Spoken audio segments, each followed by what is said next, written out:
সৌন্দর্য সৌন্দর্য হচ্ছে একটি আপেক্ষিক বিষয়। It is a relative term. আপেক্ষিক কেন বলা হচ্ছে? কারণ এটি কনস্ট্যান্ট বা ধ্রুব নয়। একজনের কাছে যেটি অসুন্দর, আরেকজনের কাছে সেটি সুন্দর।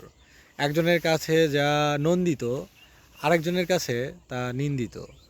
এটি ব্যক্তি থেকে ব্যক্তি আলাদা হয়, person to person it differs, এটি আলাদা হয়। এক একজনের দৃষ্টিভঙ্গির উপরে সুন্দর বা অসুন্দর নিহিত থাকে। এজন্য সঠিকভাবেই বলা হয় যে beauty lies in the eyes of the beholders, অর্থাৎ সৌন্দর্য লুকায়িত থাকে যিনি দর্শক তার উপরে, অর্থাৎ যিনি দেখেন, যার ভিতরে সৌন্দর্য বোধ রয়েছে, যার ভিতরে যে ধরনের মানসিকতা, যে ধরনের দৃষ্টিভঙ্গি, যে ধরনের চেতনা রয়েছে, সে সেভাবেই একটি জিনিসকে দেখে। তার দৃষ্টিতে এক ধরনের ক্যাপচার করার ক্ষমতা থাকে, এক ধরনের প্রসেসিং করার ক্ষমতা থাকে প্রত্যেকটা মানুষের, এবং সে সেইভাবেই সেটাকে ডিফাইন করে।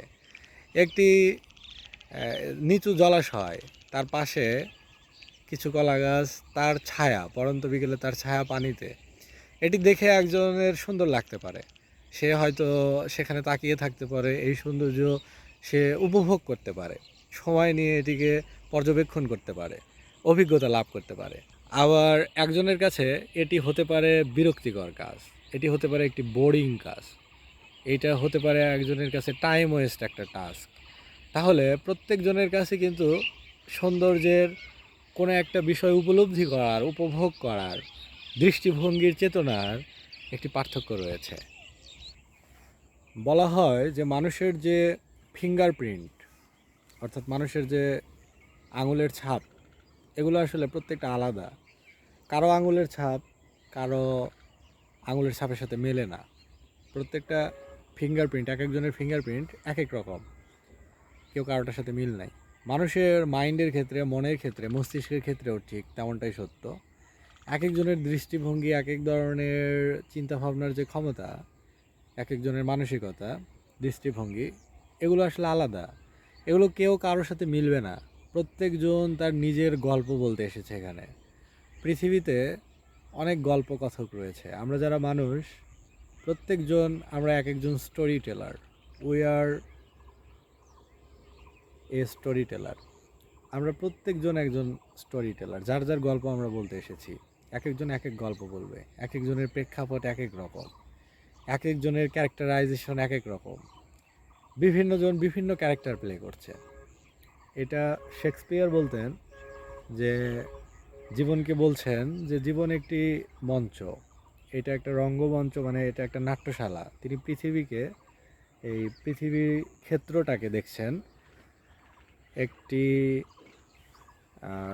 নাট্যশালা হিসেবে, একটা ড্রামার মঞ্চ হিসেবে দেখছেন।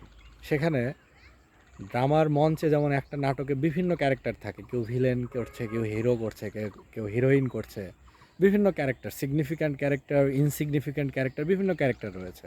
আমাদের জীবনেও we all are playing different characters. বিভিন্ন জন আমরা বিভিন্ন ক্যারেক্টার প্লে করছি, এবং এই ক্যারেক্টারগুলো প্লে করতে করতে প্রত্যেকের যে একটা রোল রয়েছে, ভূমিকা রয়েছে, সেই ভূমিকাটা পালন করার জন্য আমরা পৃথিবীতে হয়তো আছি।